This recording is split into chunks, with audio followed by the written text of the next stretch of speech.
அன்பார்ந்த ஜோதிட அன்பர்களுக்கு எனது காலை வணக்கம். இப்போ பார்க்க போகிறது பார்த்தீங்கன்னா புனர்பூசம் 4ஆம் பாதம் பூசம் ஆயில்யம். உங்களை விட்டு சந்திரன் இறங்கி விட்டார். அங்கே இருப்பது என்றால் உங்கள் ராசியிலே இப்போ சூரியனும் புதனும் மட்டும்தான் இருக்காங்க. அவரும் வக்கரமாகவே இருக்கார். ஸோ இதை கணக்கில் எடுத்து பார்க்கும்போது பார்த்தீங்கன்னா உங்களுக்கு 2ஆம் இடத்துல போய் சுக்கிரன் சந்திரன் இவங்க 2 பேரும் சேரும் பொழுது பண புழக்கம் பற்றி பார்த்திங்கன்னா வர்றதுக்கு வாய்ப்பு இருக்குது. அதில் மாற்று கருத்து வேண்டாம். பணப்புழக்கம், ஏன்னா இவ்வளோ நாளுக்கு எவனுக்காக வாய்தா சொல்லியிருப்பீங்க, கடன் வாங்கிட்டு கடன்காரனுக்கு பதில் சொல்லாமல் அவனுக்கெல்லாம் கொஞ்சம் கொஞ்சம் கொடுக்க வேண்டிய ஒரு சம்பவம் நடக்கிறதுக்கு வாய்ப்பு இருக்குது. ஏன்னா செவ்வாய்க்கிழமை கடன் அடைச்சோம்னா மறுபடியும் நம்ம கடன் சேராதுங்கிற ஒரு பழமொழி உண்டு.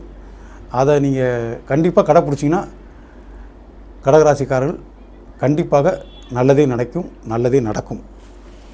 நன்றி, வணக்கம்.